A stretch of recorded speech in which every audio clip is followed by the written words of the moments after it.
Hey y'all, it's Kim again. So this is continuing the Jelaine Maxwell transcript of the DOJ. This will be video number 12. And we're gonna pick up right about here. So I'm gonna get the the audio going here. Let's go do it. And so just picking up on what Mr. Marcus was just asking you, did you participate in sexual activity with a masseuse, like at the same time? No. And so the testimony, I don't know if there was testimony, but the women who have said that happened, What the hell? categorically, that's not true. That is categorically not true. Did you, moving past moving into the 2000s? I just want to say that I remember there'd be times when he'd be getting massage and I'd be in the room, I could be on his feet and somebody else could be on his feet and we could be talking. So there is that. But that's not, you're not talking about something that's sexual, you're talking about literally just rubbing his feet. Yes. Okay. But I mean. But that's not what I'm talking about. No, I'm saying, they could be, sometimes the women might be topless who were giving that. So you could say that was sexual in that context. No, I'm talking about the repeated reports of certain sex acts happening with you present and even participating. No. Did you in the 2000s time period, so moving a little more recently, when you talked about it yesterday about how your relationship with Mr. Ruffin changed and was changing, and you ultimately met somebody else. Did you observe any, massages or young women giving him massages later on? So after 2000, 2001 time period? I'm sure I did. And was there anything different about what you observed during that period and the 90s as far as frequency, his conduct towards them? I think the frequency increased. I think he went from 1 to 2 in that time period.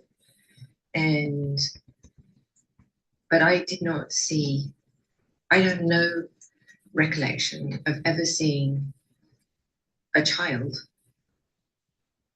entering the house and giving him a massage. At that time, he had moved me out of the main house. I had moved into an office with John Alessi, the former butler, under the stairs.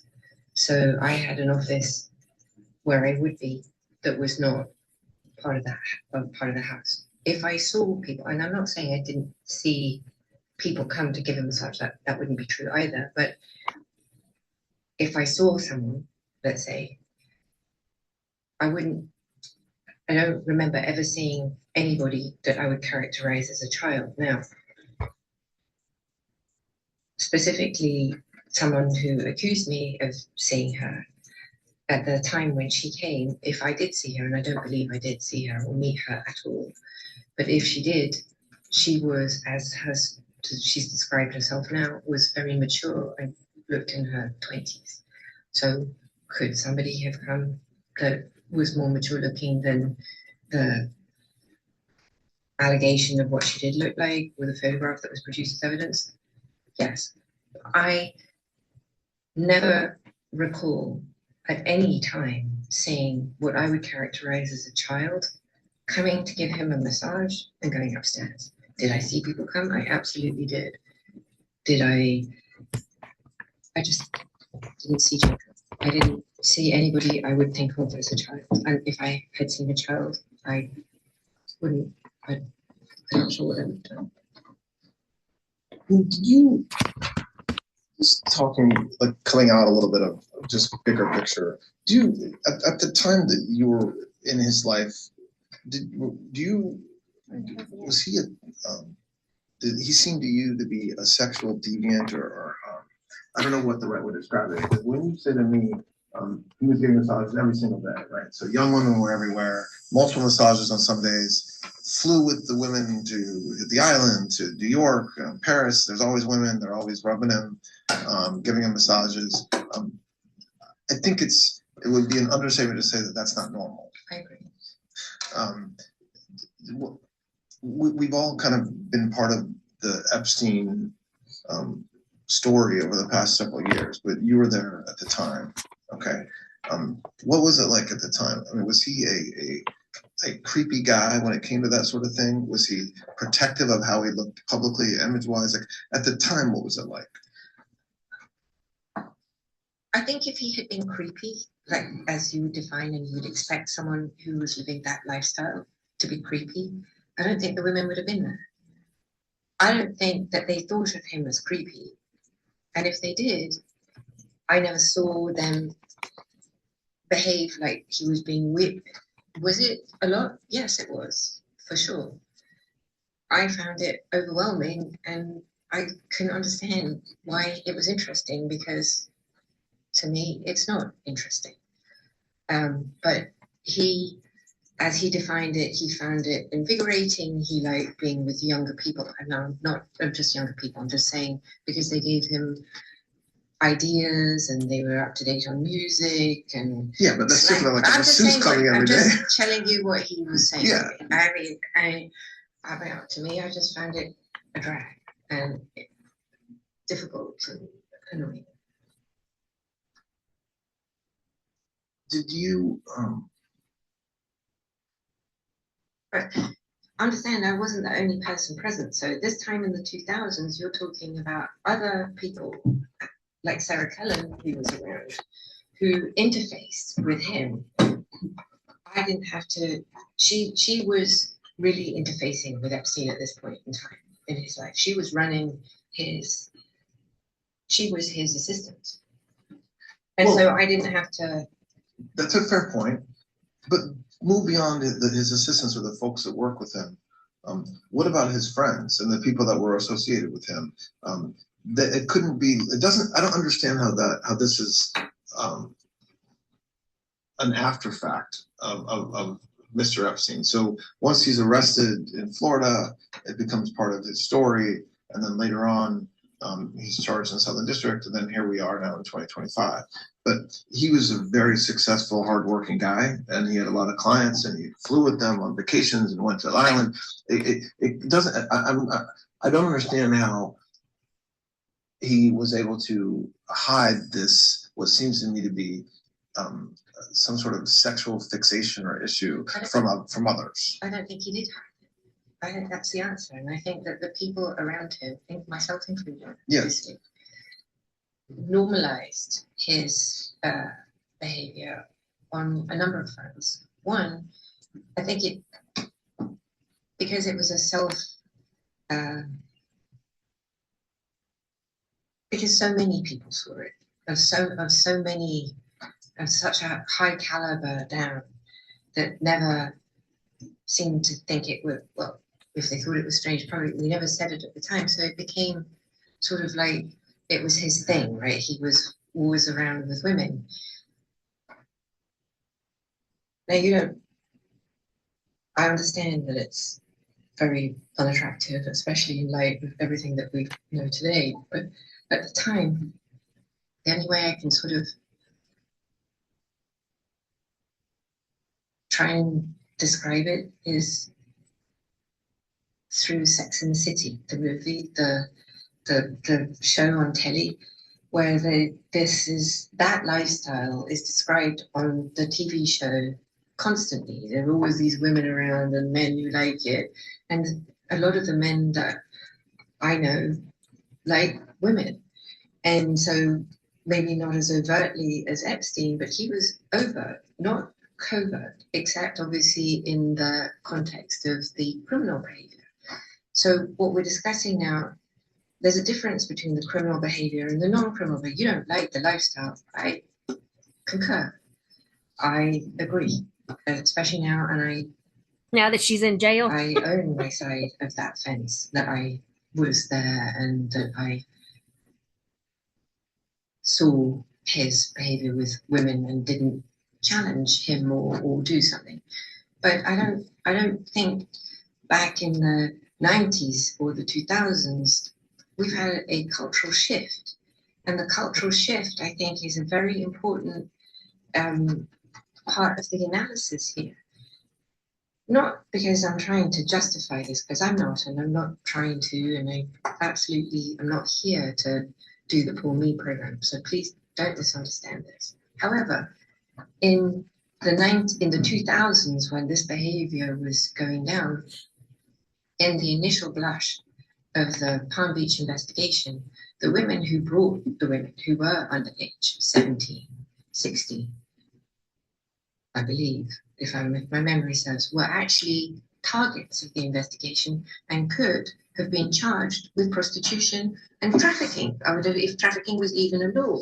So you're taking behavior, and I did introduce him to women. I did, but not underage women.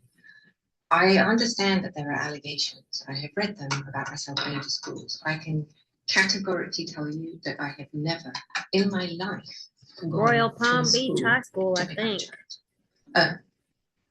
Well, not for this purpose. I mean, okay, my steps were wrong, but okay, sorry. Just I understand. Okay, thank you. Just want to be clear that I'm not trying to be cute or anything. But I did look for masseuses. I did. I went to spas, and if I met somebody who said she was a masseuse, I did not check their credentials. And of course, if she was attractive, I did introduce her. Yes.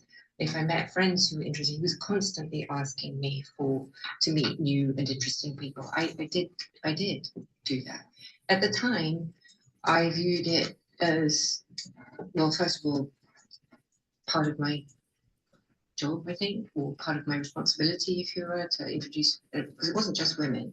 If I met somebody who was interesting, like Mary Gelman, or who I thought he would like, I did that. So it's not exclusively, but he did, and I did do that. So, but then, so I want to layer on top of what you just said, what we talked about yesterday more, but a little bit today already, which is everybody that was around him besides you, like his friends. So I accept the lifestyle. I've seen the photos. The fact that we're all going to go to the island for a couple of days, or fly on a private plane, and there's beautiful women everywhere. Is there any?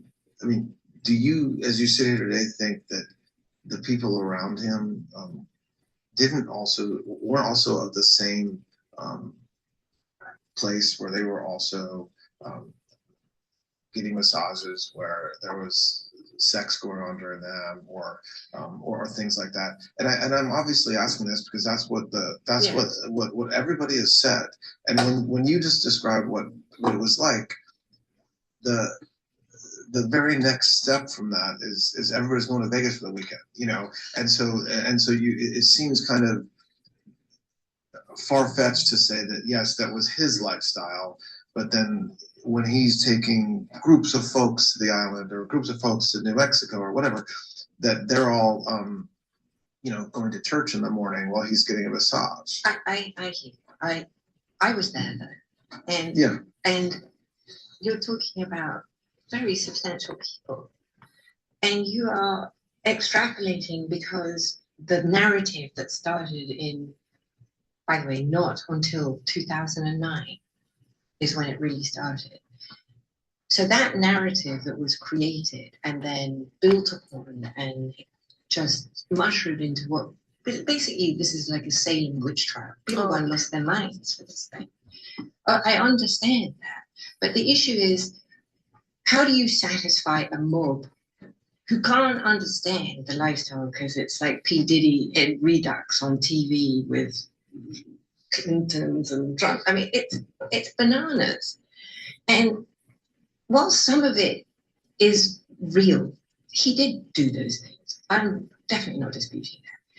But this was a man, he didn't even believe he had a real business. I happen to believe he did. Did he grit? I don't know, because I wasn't really in his business. But this is a one man. He's not some. They've made him into this. He's not that interesting. He's a disgusting guy who did terrible things to young kids. You're not going to hear me say what he did to people who are over the age of 18. I'm sorry. I'm not going to go there. That's just not what I'm here to. I mean, Okay. But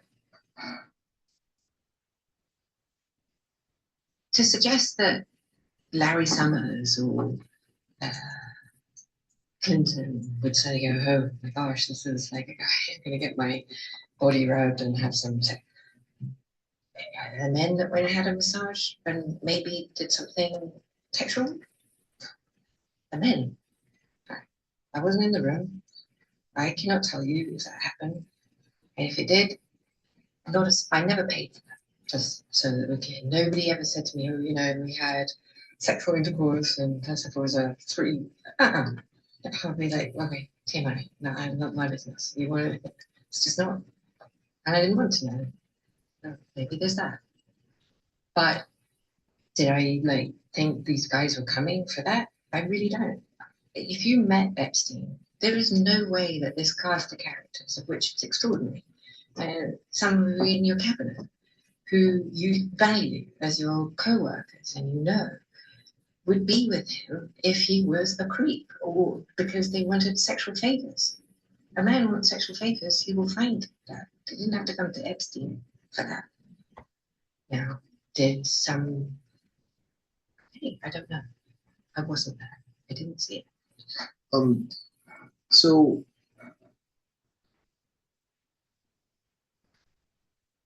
when's the last time you think you were with Mr. Epstein when he got a massage? I want to say 2007. 2007? Yes. And the frequency at that point, so 2007, is that when it was at its peak, would you say? Meaning the number of interactions he was having daily with women and masseuses? I wasn't really in his life. I happened to be in the Caribbean in 2000. I was with Ted. Okay. And I was still speaking with that team because I was still involved in his, you know, Lucy with his, the houses and the staff, some of the bidding. And I was going back from being with Ted in the Caribbean to New York, and Epstein offered me a ride. And so Ted dropped me off in St. Thomas. And I was on the island, I believe, for one day and one night only. On that visit, I believe, well, I never really got a massage, but I have, there were people there, but I did not, there were women, and I was just relieved not to be leaving the next day. Secret? We're going to take a break. Time is 11:31. All right, so we're gonna pause it there. We'll come back to this other one. Let's see. That one will be broken up into two. It's like a super short clip. I don't know why they did that, but it's like 3 and 4. Yeah, day 2 is like 49 seconds, and then part. Hold on, let me make sure that's right. I think that's it. Day 2, 1, 2, 3, 4. Yeah. And then this last part's only like 16 minutes. So we're almost done. Yay. And then I'll upload some other videos. But anyway, I'll talk to y'all later. Bye.